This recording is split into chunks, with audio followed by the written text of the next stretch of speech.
We are super excited to have the amazing Hannah Huesman on with us today. She is a certified mental performance coach currently working for the Philadelphia Phillies organization and has a Master of Science degree in sports psychology and motor behavior. She's also a former two sport Division One student athlete, and she comes to us with so much knowledge on both the professional level and also as an athlete. And so she knows what kind of skills you need to succeed in the sport. So thank you so much for joining us today, Hannah. Yeah, thanks for having me. I'm excited to get it going. So to get started, I would love to just start off and have you kind of give folks a little bit of context as to what exactly a mental performance coach does, especially as it pertains to baseball and the Phillies. Yeah, so basically the easiest way to describe it is just like you have all of your other coaches who are focusing on specific aspects of your game, like a hitting coach, a pitching coach, strength and conditioning coach. We're coaching you, but specifically on all of the mental aspects of your game. So a lot of confusion kind of comes in with mental health and mental performance. And so mental health is a little bit on the heavier, more psychology side of things. So that's your depression, your clinical anxiety, eating disorder, stuff like that. But what I specifically do is mental performance, which is kind of the more fun, upbeat, light stuff. But it's basically anything you could possibly be doing when you're performing that has to do with the mental aspects of your game. So it can be confidence, composure, so like staying calm under pressure, resiliency, motivation, even down to enjoyment and how having fun in the game is a big part of playing well and being your best mentally. So that's kind of how I describe it. And we work like on a daily basis. I'm doing group workshops. I'm doing a ton of Zoom calls right now, and a lot of one-on-one works and conversations, just trying to help athletes and all kinds of performers be the best version of themselves, but mainly focusing on the mental side of their game. So basically anything you could ever go through mentally is stuff that I talk about on a daily basis. That's amazing. We've had some other folks on as well who have focused on hitting and pitching. And so you're the first one we've had on that have specifically focused on the mental side of things. And as we all know, it's such a huge and important part of baseball.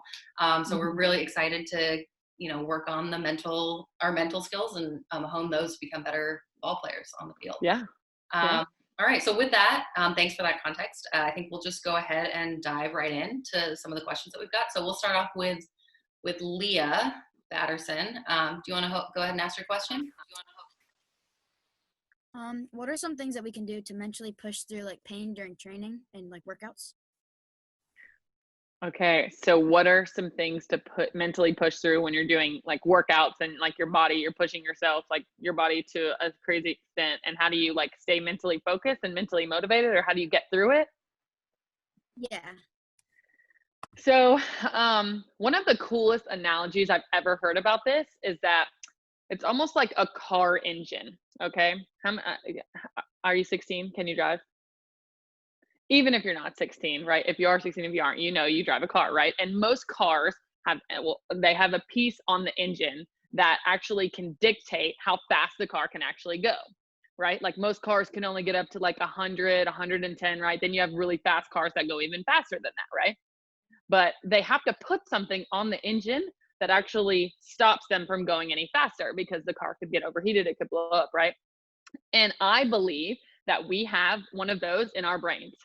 And so when you're working out, when you're like, I can't do another rep, I can't do anything else, if you think of it as, okay, this is my body, right? And my mind telling me I'm at my breaking point, right? I'm going 100 miles an hour and I can't go any further. But if you can kind of take a step back and realize like, okay, like I am pushing myself as hard as I can, but I actually think this is my brain telling me this is as hard as I can, but I know physically that my body can actually do more than this, because there's crazy science and research articles done on the body and pushing your body, and how when people think they're like giving it their all, they're only at like 60 or 70%, and that you can actually give a significant amount more.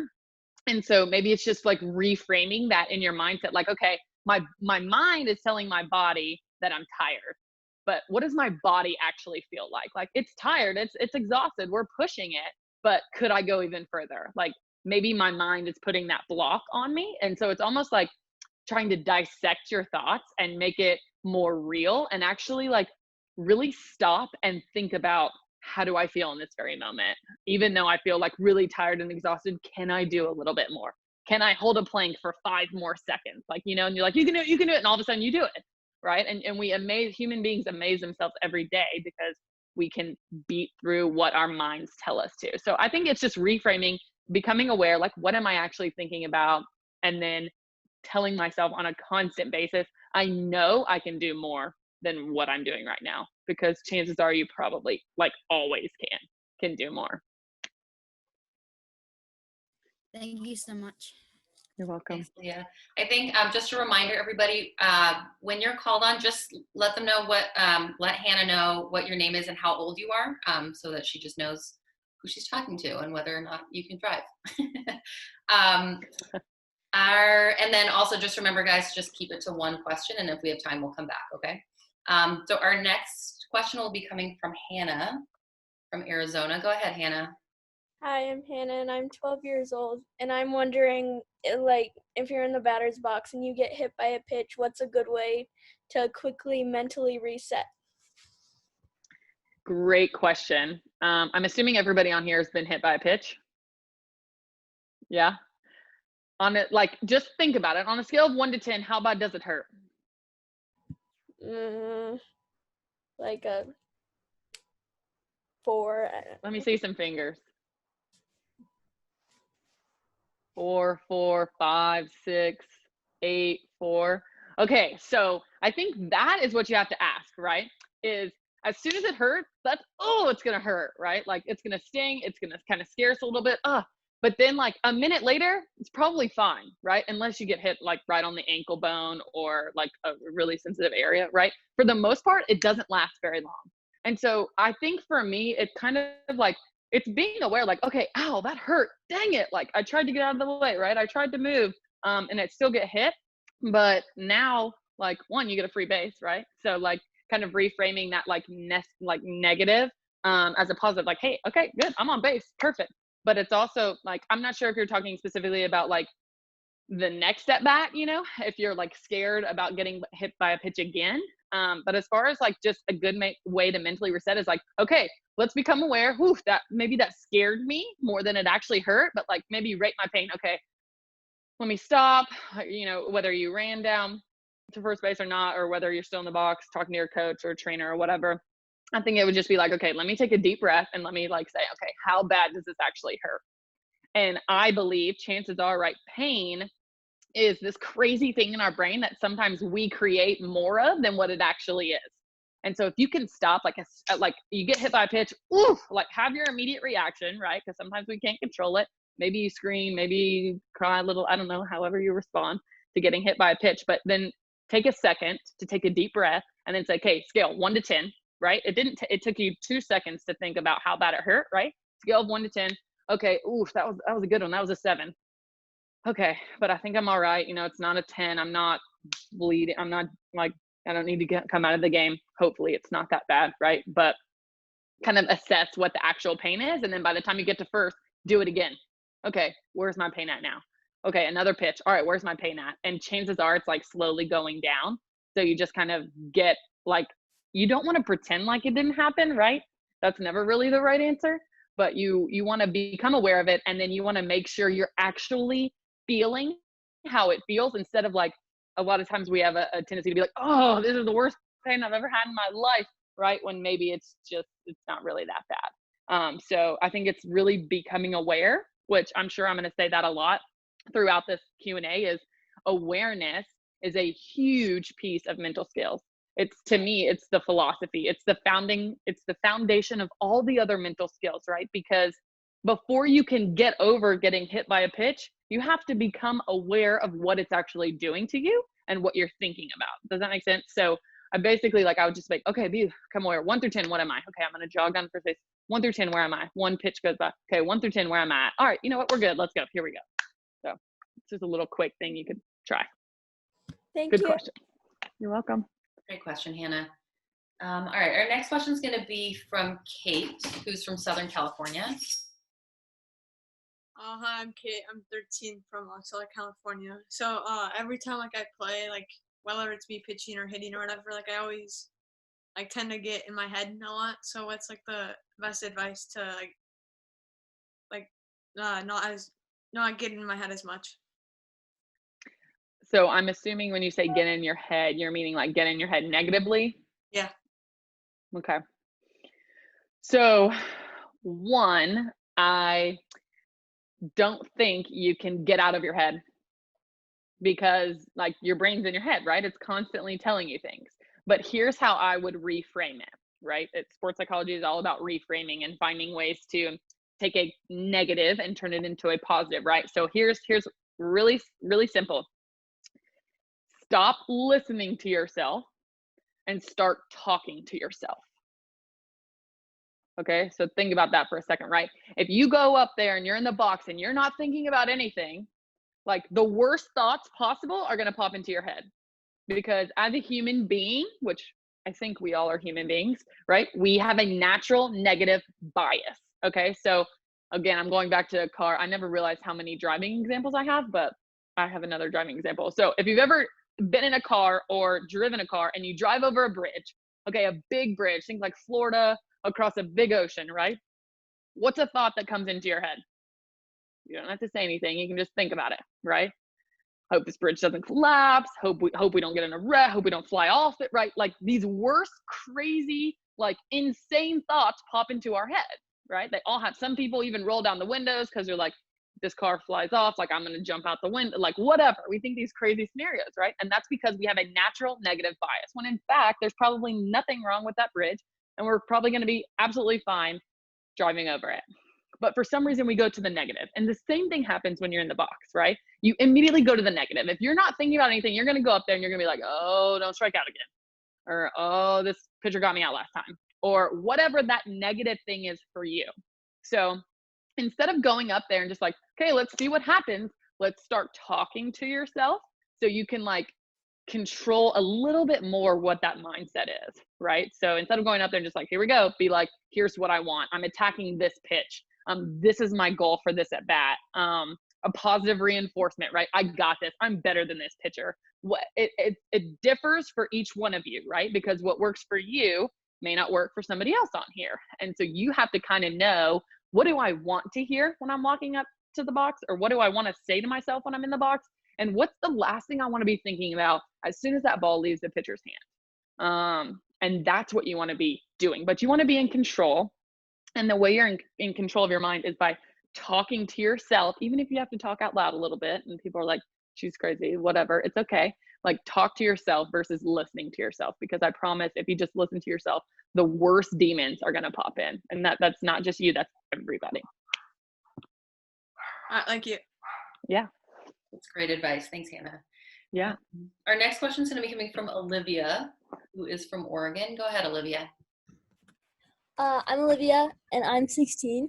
And my question was, do you have like a mental checklist, like I guess just steps like 1, 2, and 3 of what you should do to like focus? Because I get like really excited when I play, and so like I like bounce around. And so like, what just keeps you like in the zone or like locked in? Great question. So first and foremost, I think the power of focus comes with knowing when to turn it on and knowing when to turn it off, right? So how long is a softball baseball game, right? 3 hours, 2 hours, 3 hours, maybe even longer, right? Newsflash, there's no way to stay focused on the same thing for that long, right? Like we can't do it. You can't even stay focused on one thing for like 15 minutes, right? Like the professional baseball players I work with can't stay focused on something for like 8 minutes, right? Just because we're human beings. We're like bouncing. We want to go from one thing to another. So I think the really important piece of focus is knowing when to turn it off and when to turn it on. And so like when you're running out onto the field, right? When you hop over the chalk, right? That's, to me, that's an on switch. Okay, we're turning it up a level, right? When we're in the dugout and we're shooting, we're just hanging out, doing whatever, hanging out with friends.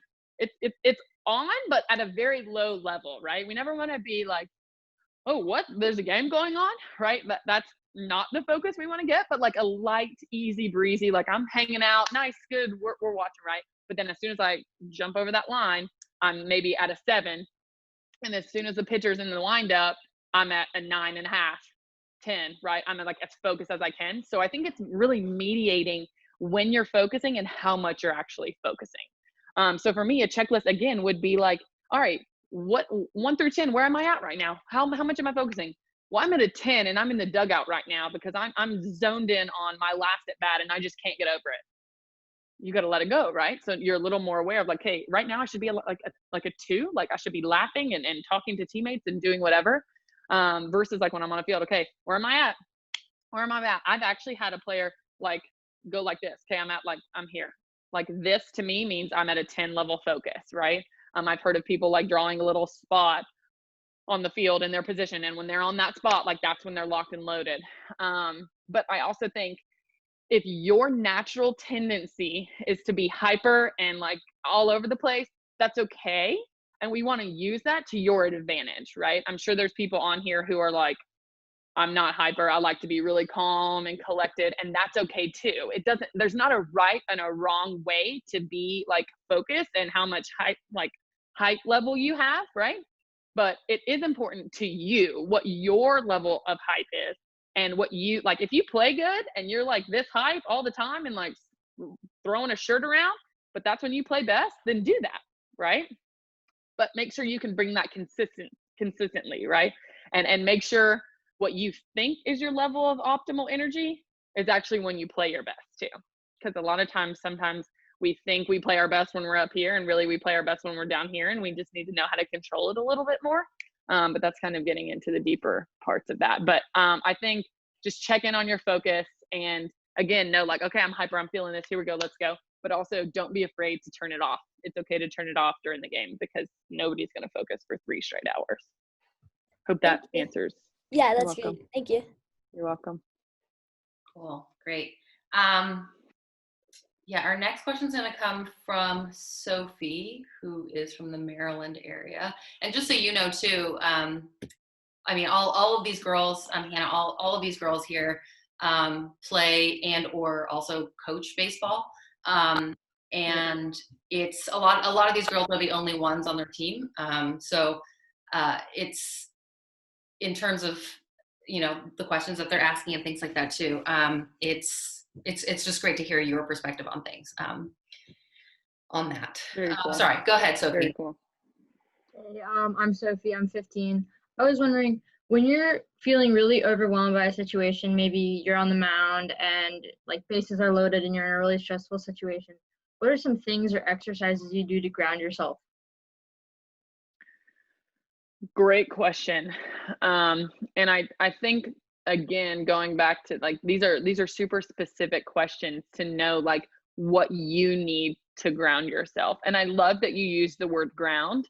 A lot of people are like, hey, just relax. Like you just got to get out there and relax. And I challenge that statement just because sometimes we don't relax, right? Sometimes like we're playing a game, like it may not be time to relax.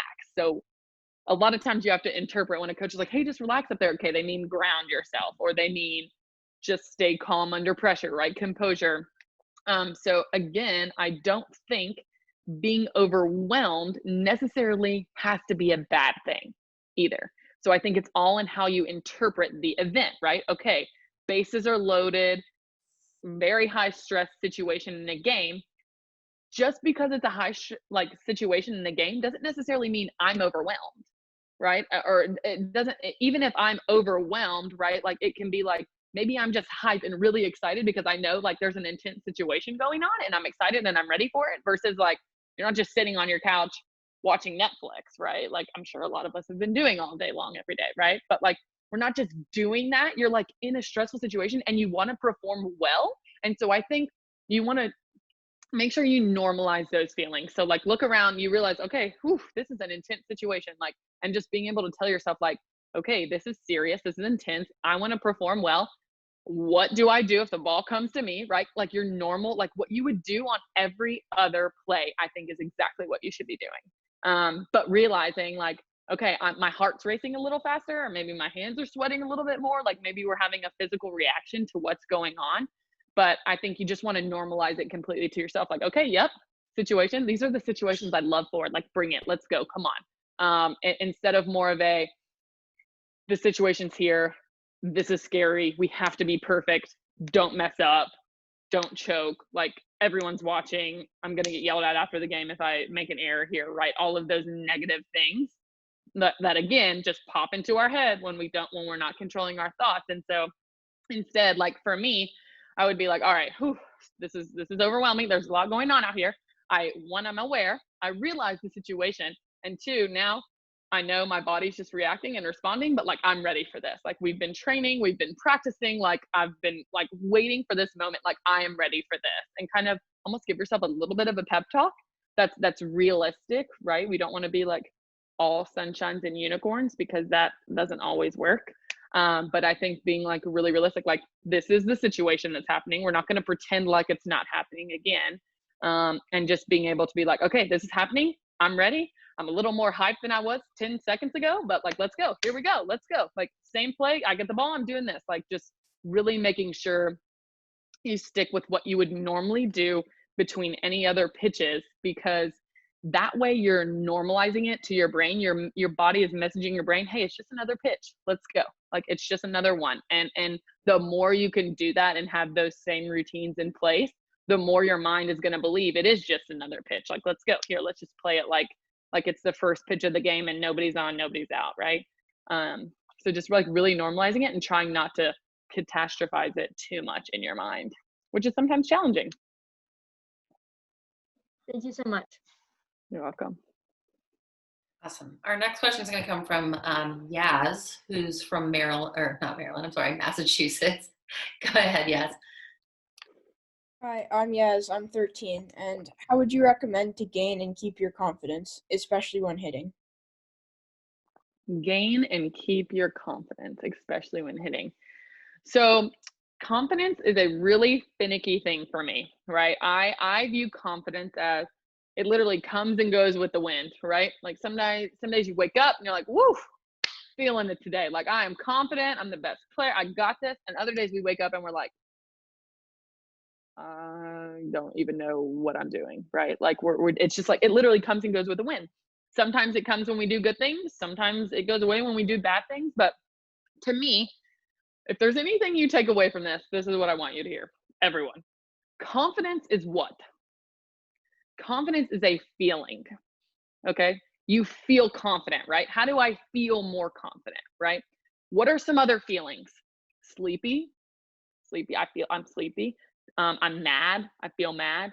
I'm sad, I'm happy, right? All of those are feelings, okay? Just because I'm tired, like right now I'm tired, that doesn't mean I'm sleeping, right? Just because I'm really mad at you, that doesn't mean I have to punch you in the face or punch a hole through the wall, right? Just because I'm sad doesn't mean I necessarily have to cry. And just because you're not confident doesn't mean you're going to perform poorly. Does that make sense? Just because you feel a certain way, it doesn't mean you have to act a certain way. So here's another question for you guys, okay? Have you ever felt super confident, like top of the world, this is my day, you go out there and you blow it, or you play really poorly? Yeah, most of us, 100%. Like, you're like feeling it and then you're like, okay, that did not go how I thought it was gonna go, right? And then same thing on the opposite foot, right? You don't feel good at all. You're like, today's not going to be a good day. I'm not feeling it. I just like don't want to be here. No confidence. And then you go out and you have a pretty good day. Anyone? Like, and you're like, okay, not bad. Not a bad day, right? So what does that tell us? That tells us your level of confidence does not directly affect the way you play. Like, seriously, think about that. That's like groundbreaking stuff. I'm trying to train our players this right now. Like, your confidence does not directly affect the way you play. You can play really good and have no confidence. And you can play really, really bad when you have all the confidence in the world, right? So reframe how we think about confidence would be my challenge to you. Like, if you're feeling it and you're feeling good, great. And you play good, cherry on top, right? But just because sometimes if you go into the box and you're like, I don't feel very confident today, that doesn't mean you still can't be productive. You can't have a productive at bat. So that's the first thing I would say. But I get people love confidence and we have all these quotes about confidence. And so there are ways to build confidence. But I think the first part is that you don't have to be confident in order to perform well. But you can build confidence by replaying good performances. Like, think back to a time you did really well.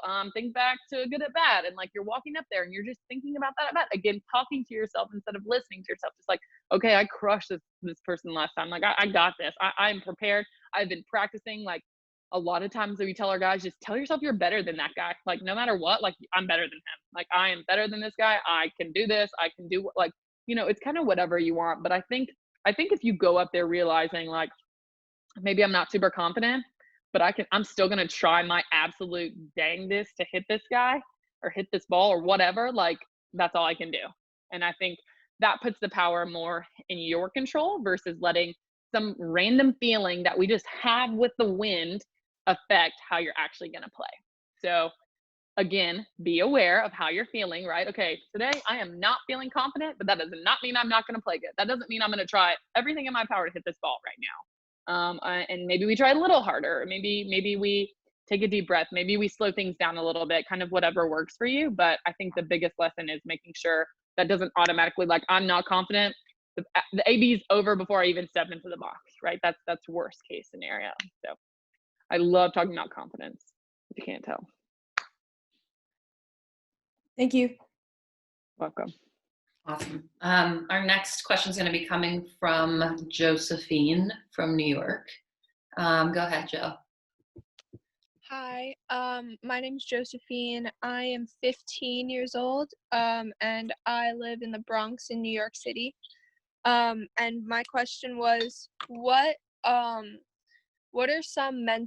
what's your advice on bouncing back from a mental slump or a bad game, or maybe something when you were like really embarrassed, let's say, because I've had experiences where I've been like the only girl and I've had like a horrible game, and it's perceived typically as like, oh, well, she's a girl, so that's like my excuse for not having the best game. And so it's like harder for me mentally to like come back from that and create a resilient mindset. So failure and embarrassment is a really, really big part of the game of baseball, right? Like, we talk about it all the time. And one of my very first presentations with Phillies players, new players, is all about like, how willing are you to embarrass yourself? Because you're going to embarrass yourself.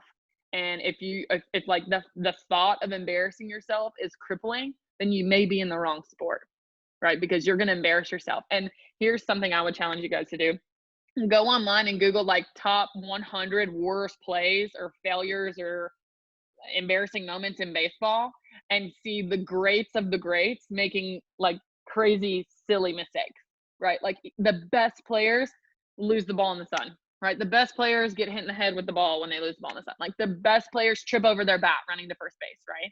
And so it's almost like accepting, like, I know if I am trying my hardest and putting myself out there and diving for balls and doing whatever it is that I do, like, the chances of me embarrassing myself are pretty high, because I'm going to be doing some crazy stuff. Like, because I'm not going to be the person on the field who's standing back and playing it safe. Like, I'm diving, I'm doing this, I'm going to get it. But with that comes the back channel of, I'm going to be okay with however I look, and I'm going to be okay with what people say, and I'm going to be okay with what people write and what people message me, because the higher you get, the better you get, the more messages you get, especially nowadays with social media, mean people and bullies, right? Like, it's crazy the messages that our guys get if they make one mistake or if they have one bad outing, right? Like, it's crazy. And so a big part of it is like, are you willing to miss? Are you willing to fail? Are you willing to be to be embarrassed in somebody else's eyes? And then if you're okay with that, I think if you're okay with it before anything even happens, it makes handling it a lot easier and a lot like more easy to swallow that pill, instead of like, I'm embarrassing, like, what am I doing out here? It's like, yeah, I'm out here pushing myself as hard as I possibly can. Like, chances are I'm gonna mess up like 100%, right? I'm gonna strike out 100%. I hate to be the bearer of bad news, but you're gonna strike out, right? If you're a pitcher, you're gonna walk somebody's gonna hit a home run off of you. Like, those things are you're gonna trip over a pebble. Like, you're gonna do those things, and that's okay. And it's like, if you're okay with it, then it just makes it a lot easier, and you play better, right? You play more free. You take this like huge thing off your back of like, especially if you're like, I'm the only female on this team, like I have to like show them that I'm worthy and all this stuff. It's like, I'm going to do everything I can. I'm going to try as hard as I can. If I embarrass myself, I embarrass myself. And like, I'm okay with that though, because I know I'm giving my best effort and doing whatever it takes to be the best version of myself. So I think it kind of starts with beforehand, and you'll be able to handle it after. But if you haven't gotten to that point where you're okay with it, I think it comes to after. Like, remember the things you can control, and remember the things you can't. You can't control what other people think about you, ever.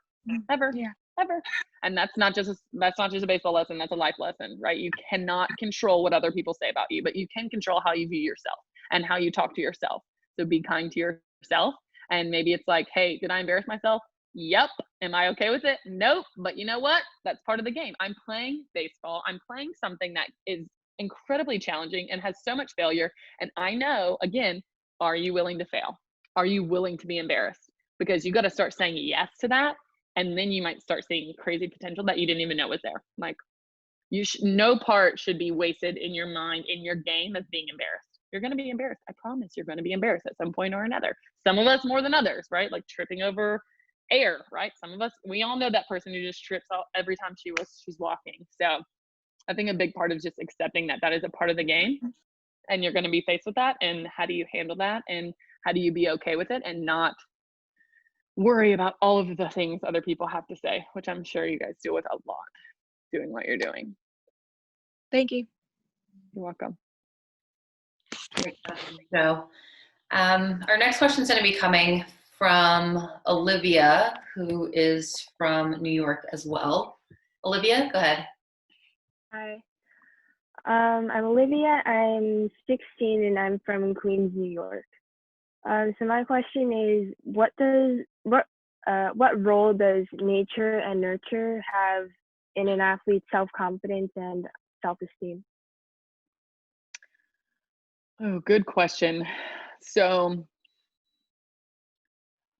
I think people think it's a lot, but to me, I think to me, the bottom line is, if you want to have confidence, you have to create it for yourself.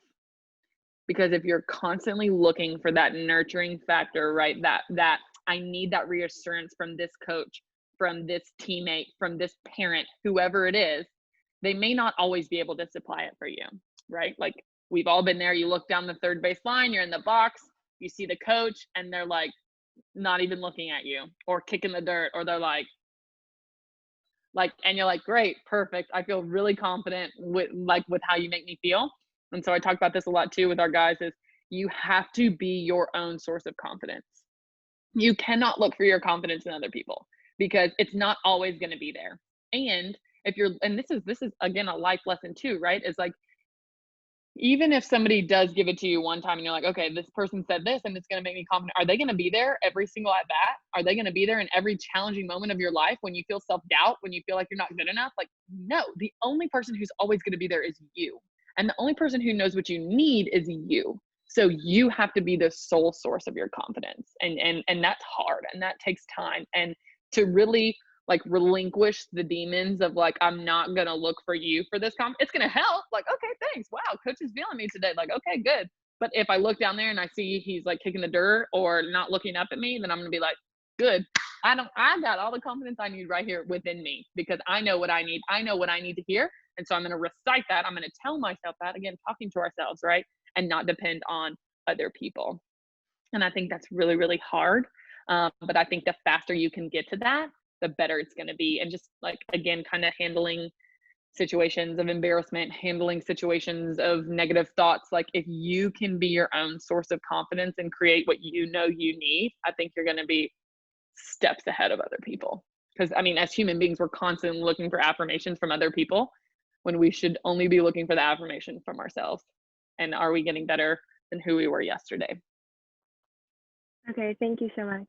You're welcome.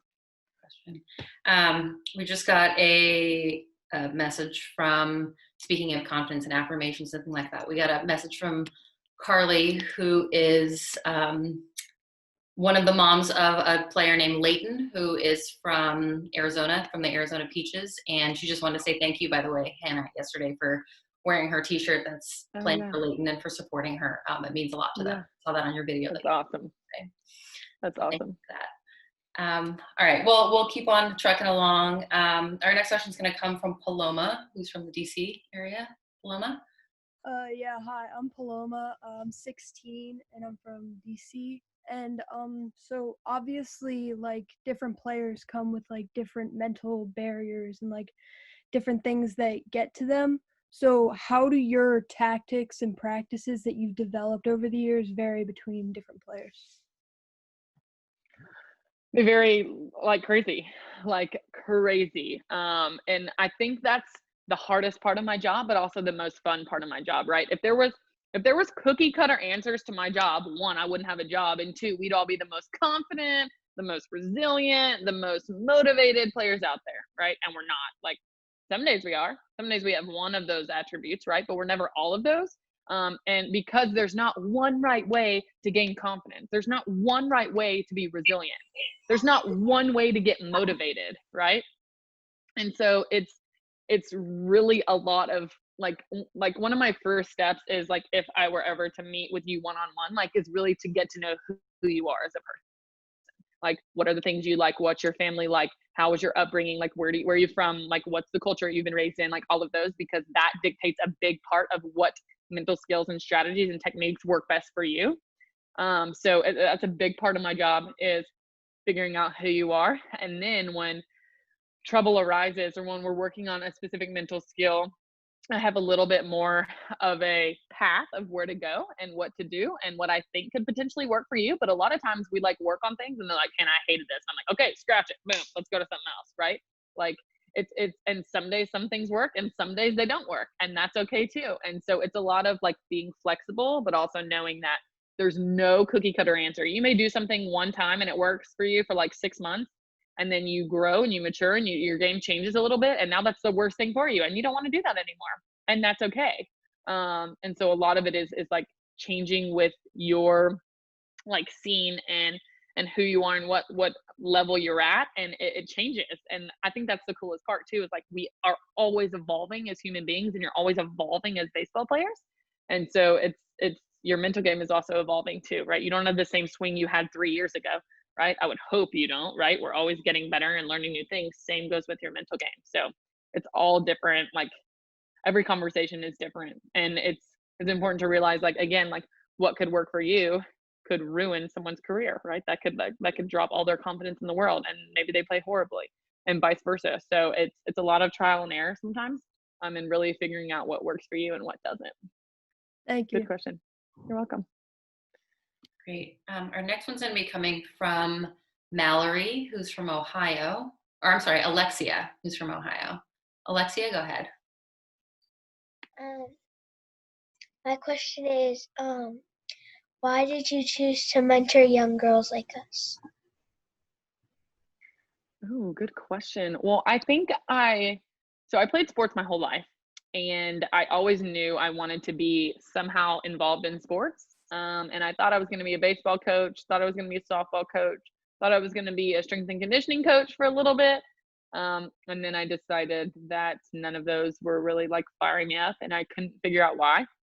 And then I actually took a class on sports psychology in my senior year of undergrad college, and found out I loved the mental aspect of the game. And I'm so passionate about it because I didn't get a lot of training on it, and I wish I would have.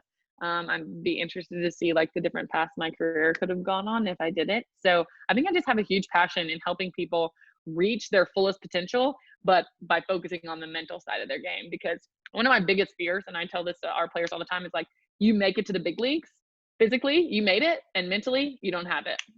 And I'm like, could you imagine working so hard physically and you got what it takes and you get there and you're doing things, but then all of a sudden mentally you have a breakdown, or you can't get it together, or you can't perform under pressure, or whatever that is for you. And so I'm just really passionate about helping all performers, whether they're athletes or not, and whatever age and gender and anything, become the best version of themselves. Thank you. You're welcome. Question, Mallory. Or Alexia, I'm sorry, I keep calling you Mallory. The next question is coming from Nadia, who's from Alaska. Nadia, go ahead. Hi, my name is Nadia Chernig. I'm from Fairbanks, Alaska. And my question is, what are the main mental differences between like men and women, and how do you work on like fixing that, I guess, if that makes sense? Like, yeah. Good question. I think a lot of them are super similar, especially in like high level, like competitive athletes. Like for the most part, we're all like yearning and trying to gain the same things and faced with the same trials, right? That whether it's a lack of confidence, whether it's I'm not good at like once I perform poorly one time getting over it, right? Resiliency or whatever. So I don't think there's a huge difference, honestly. I will say I've worked mostly with guys. Just that's just kind of the path that it's taken me. And in professional baseball, it's obviously all men right now. So hopefully that's changing. But I honestly can't say there's a huge difference. I think maybe the only like I can't even say emotions are more in women because these guys are so emotional too. Like it's they deal with the same things. They deal with the same trials, the same errors, the same thoughts. I think maybe the only part is it may be a little more difficult to get the emotions out of the guys. Like sometimes they're really like, oh no, I'm good. And I'm like, are you sure? There's nothing you want to talk about? And then they're like, I mean, this, there's like almost the like macho man effect a little bit. And so sometimes it's a little harder to break through. But I also think that's an advantage for me because I think guys feel like they can never talk to other guys about how they're feeling and what they're actually going through. And so to talk to a female, they kind of open up a little bit more. So I think I have a little advantage there. Not that you would ever hear any female say it's an advantage to be a female in the baseball world. But I think that's probably the only thing. It's really pretty similar, at least in the cases that I've worked with for the most part. We're just all super competitive, all trying to do the same things and faced with the same struggles. Okay, thank you. You bet. Right. Next question is going to come from Maggie, who's from New Hampshire. Maggie, go ahead. Hi, I'm Maggie. I'm 14. What do you tell your players to think about or do before an at-bat? So before an at-bat, what do I tell my players to think about? I think that's what she said. What do you tell your players to think about or do? So again, it's different for everybody, but it's pretty general. I try to get them into the present moment. Okay, whatever way you do that, whether it's breathing, whether it's squeezing your hands and doing your batting glove, whatever, get into the present moment. I try to encourage a deep breath because I think if you take a solid deep breath, that's what gets you into the present moment. And then I try to get them to say what the goal is for the at-bat. And then the last thing I want them to say is what they want to think about when they're swinging the bat. So whether it's fastball, fastball, fastball, whether it's yes, yes, yes, whether it's yes, no, whatever their thing is, whether it's I hate this guy, I'm gonna kill this guy, like whatever your thing is, right? Like if it's like I'm better than this guy, like what is the thing you want to be hearing as you're swinging this bat? And sometimes that's more specific, like I'm thinking fastball, and sometimes it's just like I'm competing, I'm gonna crush anything that comes my way, right? But I would say you want to try to keep it as external as possible. So I don't necessarily recommend them thinking internally as far as what I mean by internally is like focusing on mechanics. Focus on mechanics when you're in the box, focus on mechanics when you're practicing, do all that good stuff. But when you get up there, you just got to compete, right? And the way you compete is by focusing externally. So just thinking ball, thinking fastball, thinking whatever it is that you want to think. But being in the present moment and then having a statement of what you want to say to yourself, I think is the two most important parts before an at-bat and during. Thank you. You bet. All right, we've got another question from Rosie, who's from Chicago. Rosie, go ahead. I'm Rosie, I'm 11 years old. And what's the most challenging thing you've ever faced and how did you overcome it?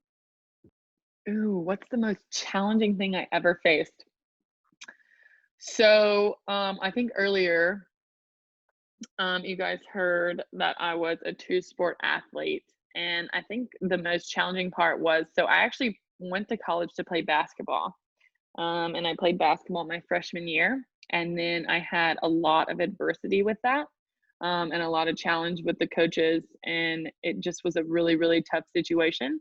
And I had to make a really hard decision to either keep playing basketball somewhere else, to stop playing sports altogether in college, or to maybe stay at the same university and play softball, because I had talked to the softball coach there when I was in college or in high school. And so I decided to switch sports and actually played my sophomore, junior, and senior year. I finished playing softball. And that was definitely one of the most challenging things I've ever had to do, because I hadn't played softball in like a year and a half.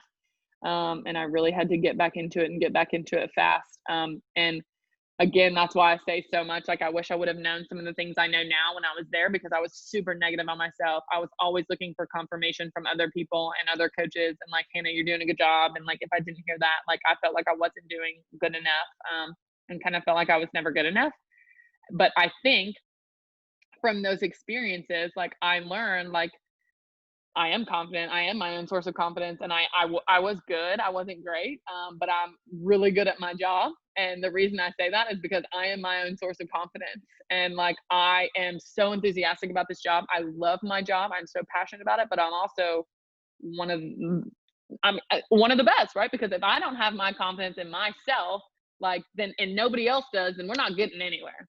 And so like, I think those moments, those challenging moments when I didn't really know what was happening, kind of created the person I am today, which I wouldn't change for anything. And I don't think without those moments of hardship and not having any confidence in myself and not believing in myself and constantly looking for affirmations from other people, I don't think I would be where I am today. And I think that was one of the hardest lessons I learned. But once you learn it, it's pretty powerful. Again, like, not just in baseball, like in school, in your relationships, in life. Like, if you believe in yourself, like, the freaking sky's the limit. So I think that's a really good question. Thank you. Welcome. All right, our next question is going to come from Beth from New Hampshire. Go ahead, Beth. Hi, I'm Beth. I'm 20. So my question is, so it's kind of like the most taboo topic, in my opinion, in the game. But I was wondering how you mentally help players going through the yips and breaking down mental barriers associated with them. Yeah, so yips is a tough conversation, right? It's like, if anyone's seen Harry Potter and they're like, don't say Voldemort, it's like that in a Major League Baseball clubhouse, like, don't say the word yips. And I'm like running around like, yips, yips, yips, yips, yips, because I don't believe in a word having power over you. I thought you were going with superstitions for a second, but that's a whole nother conversation about superstitions. But yeah, so the yips, it's tough, right? And there's like, if you Google yips, people are like, here's a solution for the yips. And again, there's no one solution for the yips. If there was, some person would be a multi-millionaire and nobody would ever have the yips, right? So I think it varies per person. But for the people that I've worked with that have the yips, a lot of it comes down to, what are you focusing on and what are you thinking about when you're performing that way? And can you get over it? Can you control your thinking? Can you focus on what you need to be focusing on when you need to focus on it? So we've had a couple guys who have it, and some of them never get over it. And some of them, we use the same techniques and they're like, oh, like, it's like night and day, right? It works. And so a lot of it is just like trying to do focus training and like, what are you focusing on when this is happening? Like, chances are you're focusing on all of the wrong things, or you're focusing on the things that you think you should be focusing on, when in reality, you shouldn't be focusing on those things. So most of the time, yips comes down to focus training. And really, really dissecting, what are you thinking? When are you thinking it? Why are you thinking it? And how are you thinking it? Which is like, it's hard. It's really challenging. And like, there's no easy fix for it. There's no real fix for it, right? It's just like this thing that a lot of people deal with, and you try the best you can to understand what their specific situation is and why that's happening. And try to make the best out of it. But to me, personally, it comes down to focus training. Awesome. Thank you. Yeah, you bet. All right, we've got another question here from Natalia, who is from the DC area. Natalia? I think she's on mute. Go ahead, Natalia. Hi, sorry, I was trying to find my question. So, what is the best advice you've ever given someone on the Phillies? Ooh, the best advice. And who, I guess, if that's not. I can't say who, but I like your name. What's it say? Harper 3, Hoskins 17. They're awesome dudes, by the way. The best advice I've ever given to a Philly.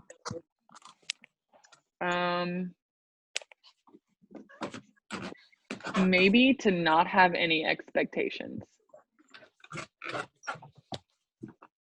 Okay, thanks. Think about that. You're welcome. Short and sweet, but like think about that. Like, you know, sometimes expectations that people put on us and sometimes the expectations we put on ourselves can really bog us down. So I think one of the most profound conversations we had was to not have any expectations, to know what your standards are and to know what you're trying to control and what you're trying to do. But at the same time, don't go out with any expectations. Do your best, see what happens, and then we'll go from there. Like, instead of like creating expectations for yourself that you feel like you can never meet or that you're trying to constantly achieve, and the goal is lost. Like, you're not competing, you're just trying to achieve something. So probably not having any expectations, which may be pretty controversy in the sports psych world, but I'm gonna say it on here anyway. Thanks. You're welcome. Well, if you stirring up that controversy on here, straight from Baseball for All Live Q&A. Wanted to move on to Rebecca from Georgia. Rebecca. Hi, I'm Rebecca. I'm 16. I'm from Athens, Georgia. So this early season, before all of the COVID-19 outbreak and everything, I actually dealt with 2 head injuries kind of back to back. So how do you deal with coming back from injury, especially that kind of head injury where there's not much you can do while you're out and you're faced with the same situation where you got injured? How do you make sure that that doesn't affect your game moving forward? Yeah, so injury is a huge industry that I work with. Like, we kind of treat our rehab players who have been obviously injured as a whole nother team, because it's like so much time and effort and energy. And, you know, again, just like I started the conversation by saying how important physical training is, like so is mental training. In rehab, like obviously your physical training and rehab and resting and everything you had to do was the most important thing, right? But so is your mental rehab and coming back to the game and whatever caused the injury and whatever doubts you're dealing with. So it's a huge part. But I would say the number one piece of advice I can give anybody coming back from an injury to like come back with confidence and feel like they didn't miss much is to practice imagery and to practice mental reps. Because the biggest secret of sports psychology is that your brain cannot tell the difference between actually physically doing something and mentally practicing it. If you do it right? If you look up mental practice, like look up imagery, look up all the things that imagery entails, right? Using all the senses, real time, making it as real as possible. The same neurons in your brain actually fire as if you were actually doing it. So for me, right, if I'm injured and I can't physically do anything, I'm going to do as many mental reps as I can get in a day. And you don't have to be injured to do this, right? You can, if you're learning a new skill, if you're learning a new pitch, if you're struggling with something, if you're struggling with hitting a certain pitch, whatever it is, like you can get more reps in mentally, right? A lot of people think I just got to go hit 500 balls today. And it's like, actually, that could be the worst thing you could ever do. Maybe you go hit 50 balls, 100 balls, and then you take 400 mental reps.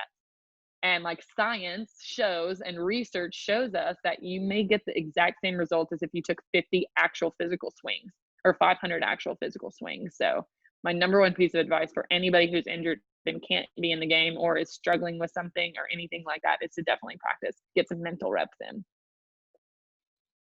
Thank you. You bet. All right, I know we only have a couple minutes left, so we'll just have a couple more questions. The next one's going to go to Meredith, who is from Florida. Meredith, go ahead. Hi, I'm Meredith. I'm 12 years old, and so baseball is a game of failure. How can I deal with disappointment from myself and the disappointment from players and coaches? Ooh, tough question. You're right. Baseball is absolutely a game of failure, and we say it all the time. And so, one, you have to kind of accept that you're going to fail. It's kind of like the accepting the embarrassing moments, right? It's like you have to accept that you are going to fail on a daily basis. Like not just every now and then, on a daily basis, you're going to fail in this game. And that's really, really challenging to deal with. And a lot of people, that drives them out of the game. Like it drives them literally crazy and they can't deal with it. And the people who are most successful are usually the people who are most okay with failure, because to them, failure equals opportunities for growth. And so we want to make sure, maybe it's just the way we reframe failure. Why is failure bad? Is failure bad? If you won all the time, if your team won all the time and you never beat and you never lost anybody, right? Would it even be fun? Like at first you may be like, sounds pretty good. But then if you really think about it, it's probably not going to be fun, right? The reason we love this game is because there's such a high chance of failure. Think about it. Like the odds are not in your favor for you Hunger Game fans, right? They're not in your favor. Like they're against you in everything you do in this game. But so isn't that why we love it? Like we love a challenge. We love knowing that if and when we succeed, it's going to feel so much better because we weren't supposed to succeed. We're supposed to fail. We have a higher chance of failing than succeeding. And so I really think a big part of it is reframing how we view failure. And if you can start to reframe failure, like, all right, hey, failure is not a bad thing. If I'm growing from failure and I'm getting better with each failure, let's welcome failure. Let's come on, bring it. Because if I'm failing, I'm getting better. Again, because if you push yourself to the highest possible way, you're going to fail, right? Sometimes we're out of control. Sometimes we're trying to do something we've never done before. You're going to fail. But if we can reframe the way we look at failure, again, like that could set you leaps and bounds ahead of your competition, instead of every time I fail, I'm depleted, I'm done, I stink, I'm never going to be as good as I want to be, versus, okay, how can we learn from that? I think that's the most important part of failure. Thank you. You're welcome. Great question, Meredith. Okay, I think we have time for 2 maximum more questions. So the next question is going to go to Savannah. Go ahead, Savannah. Oh, and if you're talking, Savannah, I think you're on mute. Oh, go ahead. Sorry, I was just unmuting myself. Hi, I'm from Toronto, Canada. My question was, what's the most common mental issue that you have to sort through with experienced players? Is there a common one? The most common one is controlling the controllables. Is because sometimes they get so worked up, they get so mad, they get so upset, and I'm like, can we even control what you're upset about right now? Can we control what the pitcher threw you? Can we control that this guy made an incredible play, a diving catch and caught you and got you out? Can we control that? And it's almost a multiple times a day conversation that I'm having. And then it's if we can't control it, why are we spending so much time and so much mental space in those places, instead of taking all of that time and putting it towards something we can control? Which there's really only 3 things you can control in life. And 2 of them are cliche, but one of them you probably haven't heard before. Attitude, right? Cliche. And effort, right? And preparation. So it actually spells APE, right? Attitude, preparation, effort. You can write that down if you want to, if you have a pen. But right, attitude, effort, everybody knows, have a good attitude, give it your all effort, but preparation is something you can control, always. You can control, do you go to sleep on time? Do you go to sleep? Do you eat healthy, right? Do you work out the way you're supposed to work out? Do you check the scouting reports, right? Are we preparing as best as we possibly can in order to put ourselves in the best chance of success? So to me, that's definitely one of the highest things, which it's because we're human beings and we kind of want to control everything, and we just have to take a step back and realize, is what I'm upset about something I can control? If it is, let's do something about it. And if I ask myself, is what's going on something I can control, and the answer is no, then you have to figure out a way to let it go. Whether it's fans making fun of us, fans booing us, feeling silly in front of other people, coach ripping us, right? Whatever it is, we just have to really focus on what's in our control versus what isn't in our control. That makes sense. Thank you. You're welcome. All right, we just have one more question that we have time for. We're going to go to actually our founder, Justine Siegal. Justine, go ahead. Hi, Anna. Hi, Justine. through Dr. Fader, who is an amazing sports psychology and consultant, and he worked with the Mets. For me, my PhD is in sports psychology, which meant 11 years of post-high school education. I know you took a different path. What path did you take to be sitting there working for the Phillies? If these girls want to be you, what can they do?